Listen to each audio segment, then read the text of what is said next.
24 hours ago, Jeffrey Epstein's survivors made a bombshell threat to Congress that nobody saw coming.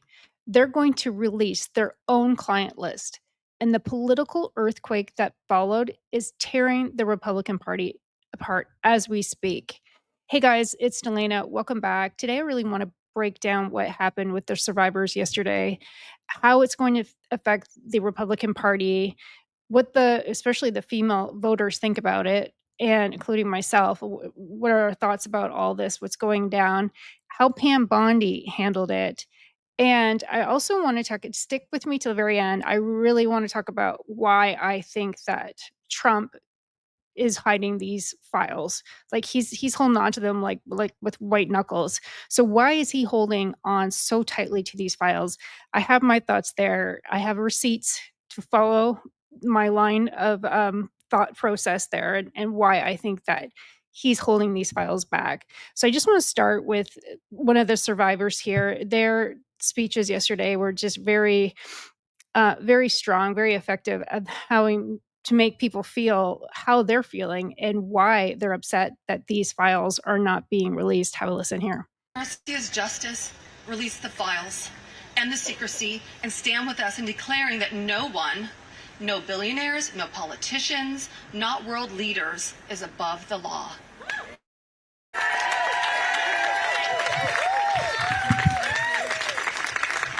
And let me announce now, several of us Epstein survivors have been discussing creating our own list of names.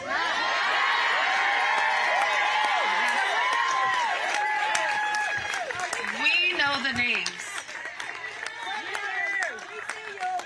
Many of us were abused by them. Survivors, we will confidentially compile the names we all know were regularly in the Epstein world. And it will be done by survivors and for survivors. No one else is involved. Stay tuned for more details on that. Because history is watching, and so are the women who will come after us. Thank you. Yeah, their victim statements were very strong, and I think that this is going to be the most explosive political story of 2025, and it's literally happening right now. Yesterday's survivor testimony didn't just expose Jeffrey Epstein's network; it exposed massive government lies, a cover-up at the highest levels, and a female exodus from the Republican Party that could change American politics forever. But here's what the mainstream media won't tell you about the Epstein files scandal. And that just became a full blown constitutional crisis. It is getting bad. And it is, I think, the more Trump tries to push against it, the worse it's going to get. Yesterday, which was September 3rd, 2025, it will go down as a watershed moment in American politics. 9 of Jeffrey Epstein's survivors stood at the Capitol steps and essentially declared war on the entire Washington establishment. Lisa Phillips, an Epstein survivor, looked directly into the camera and said, "Several of us Epstein survivors has been discussing create our own list of names. We know the names. Many of us were abused by them." And this isn't just testimony. This is a nuclear threat. These women are saying if Congress won't release the official files, they'll release their own client list of everyone who participated or enabled Epstein's crime. Attorney Brad Edwards, and here he is, he's been a really strong proponent for these women, and he's been representing multiple victims and confirmed that he would be the first compilation identifying the enablers who helped Epstein exploit women. But here's the kicker. They're keeping it confidential for now because they fear retaliation. Think about what that means. Like, these survivors have firsthand knowledge of who was involved.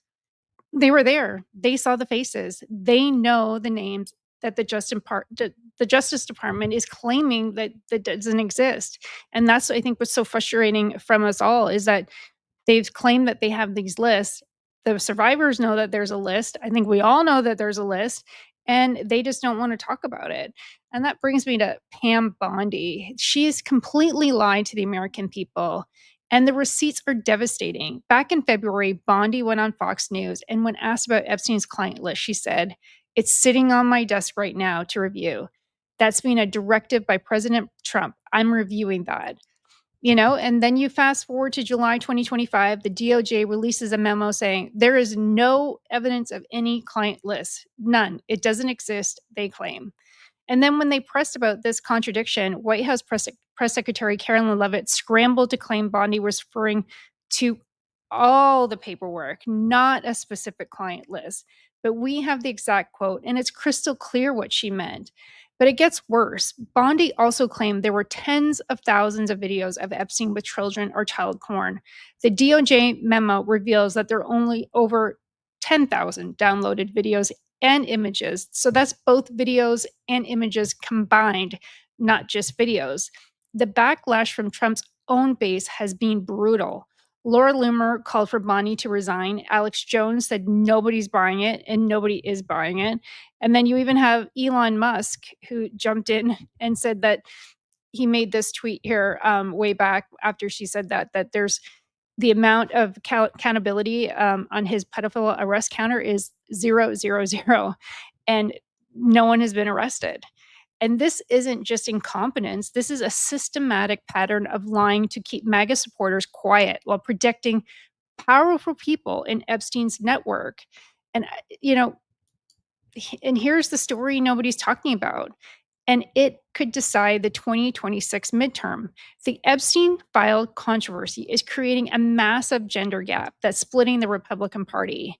Polls, according to a lot of the polls that have just come out, 63% of voters disapprove of Trump's handling of the Epstein files. But here's the crucial detail. Even among Republicans, they're split 46 approving and 36 disapproving. That's almost unprecedented for Trump among his own base. But when you break it down by gender, the numbers are even more devastated.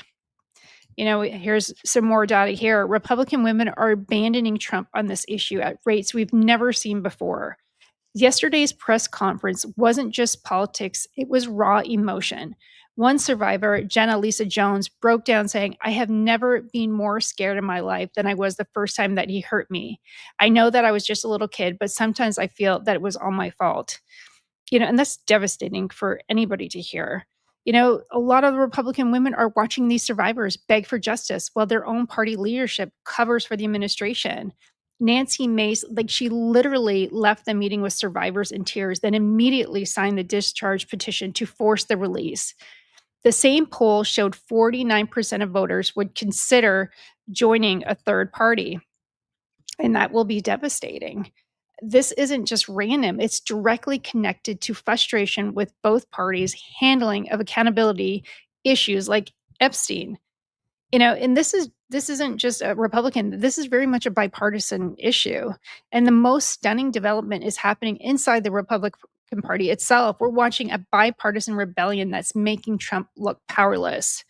That's Representative Tom Massey and Ro Khanna have 134 signatures on their discharge petition, 130 Democrat and 4 Republican. They need just 2 more Republicans to bypass leadership and force a majority vote. And then we have Marjorie Taylor Greene. She's Trump's most loyal ally. She stood with survivors yesterday and directly contradicted her president. She said, "This is not about politics. This is a boiling point in American history." Have a listen to what she spoke. She's a tough cookie. She spoke very well yesterday. Names, but I will tell you, I'm not afraid to name names. And so if they want to give me a list, I will walk in that Capitol on the House floor and I'll say every damn name that abused these women. I can do that for them, and I'd be proud to do it. Now, another thing, this is not about politics, and this is a boiling point in American history where the American people, just like Ro just said, there's become 2 Americas. There's the America for the rich and the powerful and the elite, where they never face any struggles or problems and never experience what real America goes through. And then there's forgotten America that faces all the problems and deals with all the issues and never gets justice for being sexually assaulted and raped by a monster. It shouldn't exist anymore, and people are sick of it. So let's recognize the fact that the administration before and the one before it and the one before it and the one before it and before it never did anything about this. So this isn't one political party or the other. It's a culmination of everyone worked together to silence these women and protect Jeffrey Epstein and his cabal. And this is not just rich, powerful people. Think his drivers, his maids, his chefs, all the people, people that worked in his home, security guards. I heard one story from a young woman that was being raped by Jeffrey Epstein when he was out on work release while he was serving time in prison and had an ankle monitor on his leg. Guess what? There was a police officer outside that door. So this list of names is quite a list of names, and it doesn't extend just in the rich, powerful circles. It extends down to the very bottom where people were paid. And again, I will say this, there's victims suffering today in similar circumstances, and they're terrified to name the names of the people that are currently abusing them. And so with these brave, courageous women fighting this fight, this is a fight for women and children and any person that is facing sexual abuse and rape and captivity and human trafficking right now. And so here's what I ask you in the press. Don't go for salacious headlines. Go for the truth and defend these women and help those of us in Congress that are crossing our political party lines for doing the right thing and trying to do it together. Well, her point there about the cop is standing outside his door and this is still going on is just the level of cover up is just unbelievable. You know, so that brings me over to Speaker Johnson. He is in absolute full panic mode. He scheduled a symbolic vote to provide political cover for Republicans who don't want to cross Trump, but also can't ignore their constituents. The White House is calling support for the discharge petition and calling it a hostile act against Trump. They're literally threatening their own party members for supporting sexual abuse survivors. Massey says 80% of Trump's base wants these files released. This isn't a small fraction. This is literally the core of MAGNA, but turning against Trump on his own issue. You know, yesterday's testimonies weren't just political theater. They were raw. They were devastating accounts that exposed the scope of Epstein's operation. Marina Lacerda, identified as a minor victim in Epstein's indictment, spoke publicly for the first time. She said, "I was only 14 years old when I met Jeffrey. I was one of dozens of girls that I personally know were forced into Jeffrey's mansion." Shantae Davis dropped a bombshell saying Epstein had an 8x10 framed picture of him on Trump's desk, and that his biggest brag forever was that he was a good friend with Donald Trump. Have a listen here. She, again, every testimony was strong, but I just pulled a couple examples. Have a listen to this one. Epstein surrounded himself, with the most powerful leaders of our country and the world. He abused not only me, but countless others, and everyone seemed to look away. The truth is, Epstein had a free pass. He bragged about his powerful friends, including our current president, Donald Trump. It was his biggest brag, actually. And while what I endured will haunt me forever, I live every day with PTSD. I live as a mother trying to raise my child while distrusting a world that has betrayed me. This kind of trauma never leaves you. It breaks families apart. It shapes the way we see everyone around us. But one thing is certain, unless we learn from this history, monsters like Epstein will rise again. There are files, government files, that hold the truth about Epstein, who he knew, who owed him, who protected him, and why he was allowed to operate for so long without consequence. Why was Maxwell the only one held accountable when so many others played a role? Why does the government hide this information from the public? This secrecy is not protection, it's complicity. And as long as the truth is buried, justice will remain out of reach. That is why this bill matters. Passing it will, bless you, Ensure that the suffering of survivors is not in vain. Passing it will bring accountability, transparency, and prevention. It will help protect the next generation of predators who seek to place themselves above the law through wealth, influence, and connections. This is not just my story. It is about every survivor who carries invisible scars. It's about the weight we live with daily. It is about the families broken and the futures stolen. So I ask you, President Trump and members of Congress, why do we continue to cover up sexual abuse and assault? Who are we covering for? Let the public know the truth. We cannot heal without justice. We cannot protect the future if we refuse to confront the past. Thank you. Yeah, it's just very, very sad to hear them. And I think what triggers a lot of them is when they hear Trump calling this a hoax. Haley Robson, a registered Republican, said, "I cordially invite you to the Capitol to meet me in person so you can understand this is not a hoax. We are real human beings." Courtney Wild said, "It's time for us to see behind the curtain. Why was Jeffrey Epstein so protected? Why is he still being protected? And who is protecting them all?" Again, that goes back to Trump. The document dump this week exposed systematic lying by the government about what they actually have. The House released 33,295 pages Tuesday night. Democrats found that 97% were already public.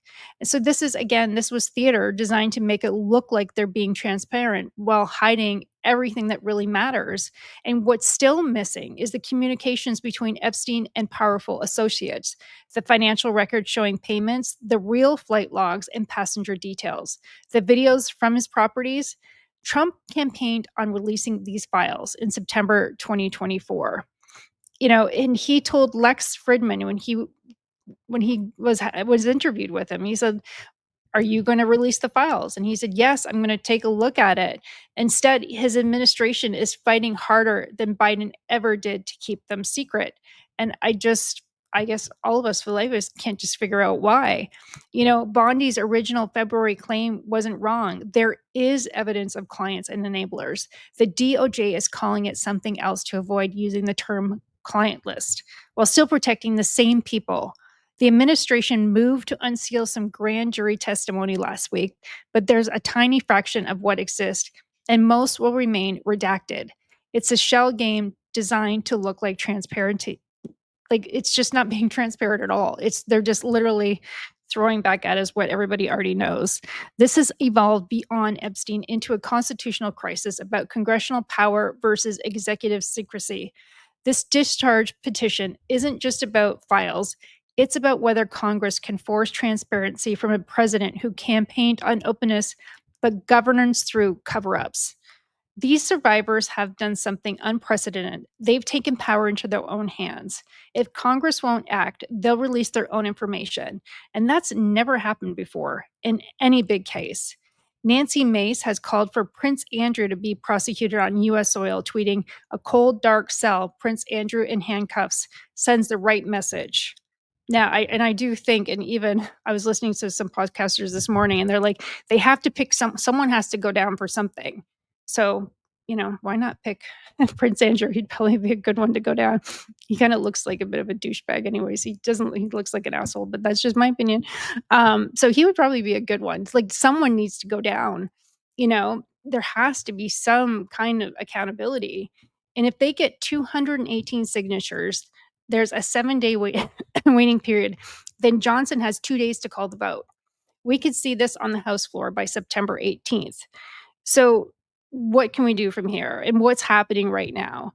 Well, polls show that 49% of voters would consider joining a third party. And I've talked about Elon Musk's America's Party, and it doesn't seem like it's gaining any traction, but maybe after this, maybe it will. They need 218 votes. And your representation position is all in public record. The bill is H.R. RES 1234, the Epstein Files Transparency Act. And what people are saying now is just call your representative. The survivors, they want you, they're giving their voice and they just want support. And like Lisa Phillips said, we are the keys. We know the games. We know the players. These women are offering to unlock the truth if Congress won't do this job. This vote will define the 2026 midterm. Republicans who side with the survivors could save their seats. Those who protect the cover up will face primary challenges and general election losses. So, you guys, everything yesterday changed everything. 9 survivors stood up to the most powerful government in the world and said, "We're not going away." They've waited decades for justice. They've been lied to by Democrats and Republicans alike.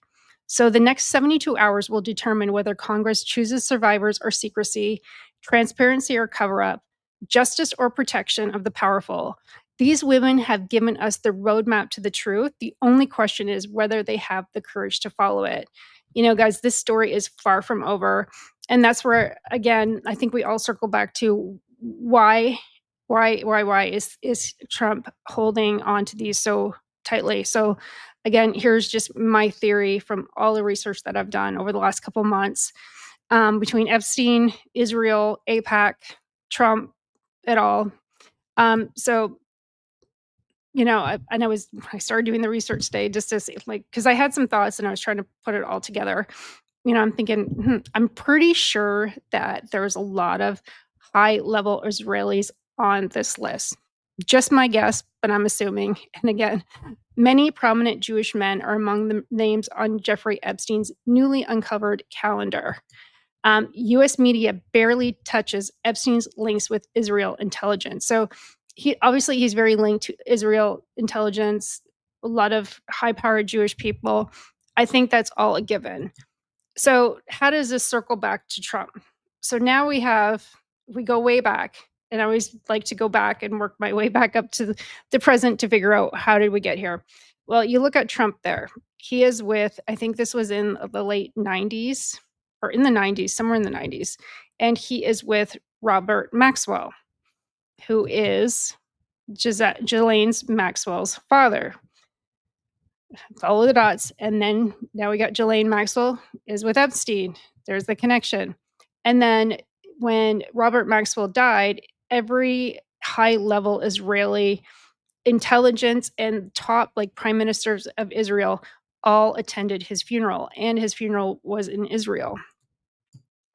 And then the last picture of Epstein this is the very, very last picture of Epstein before he was in jail, of him on a plane, and it's like Israel Defense Police. And as we all know, between Carbine, he was very much into the surveillance and working with high-ranking ex-Israeli intelligence people. So he was very, very much connected to that world. And then that brings us to today. Well, 2 months ago. This is a high-level Israeli government official, was in Vegas and was propositioned an underage girl, went to the police, was supposed to be jailed, and then he was on a plane back to Israel. Within 24 hours later, he got released. A pedophile in their hands, in jail in Vegas, and he just gets released back to Israel. No questions asked. And then we go, okay, how does these Israelis come here, participate in pedophilia, don't get charged for it, get released back, and again, all roads lead back to AIPAC. So then this is an AIPAC. This is the latest, well, during the election, this was at AIPAC's. The AIPAC's forums there, they are the most attended by all the political leaders in the United States beside the State of the Union address. This is the next biggest event for all the politicians in America. They all attend this AIPAC. And then, okay, well, what does AIPAC have to do with it? Well, 98% of AIPAC endorsed candidates have won their general election so far. So they're literally funding the elections. So follow the money. How does AIPAC shape Washington? And they tracked every single dollar. So you'll see how their money gets them seats. This is the map of the seats. So all the blue dots is the ones that the politicians that were backed by AIPAC are the blue dots. And the only ones that lost were 4. 4 out of all of them, that were those. So those that are not backed by Apex, they lose. So essentially, they have their hand on, and I went further into this, and I have 2 more examples of how they directly, very clearly, influenced election, and with bringing in up to almost $30 million to sway an election. It was within the Democratic Party, but it doesn't matter. They're bipartisan. They don't care. They just want. They don't care if you're Republican or Democrat. They just care if you're on Israel's side. That's the only thing that matters to them. So if you're not on Israel's side, you don't have a chance. So again, how does this circle back to Trump? Well, Trump received $230,473,622. Yeah. $230,473,622 from Apex. So again, we've gone full circle, and then we have Trump. I had another tweet here. It says, "Stop talking about Epstein." And essentially it's like, well, then you could take that quote and work your way back and wonder why. So anyways, guys, that's just my thoughts. I think there's a train there. If you follow that train, follow the money that takes you to Apex, follow Apex that takes you back to Israel. It's very clear. I really think, in my opinion, that there is some high level Israelis that are in those files that is going to really affect a lot of, I don't know if it's funding to Trump. I don't know if it's going to squeeze him. I have no idea. Essentially, I think that Israel has Trump by the balls, and every time that they want something, they just squeeze a little tighter, and he has to bow, which is very odd, and I can't believe that could be, but there's just no other explanation. But again, follow the money. How is someone who's in the United States of America, in Las Vegas, propositions a young girl, and we already know this is already a very hot topic, and then he's just released back to Israel, and no questions asked. No one.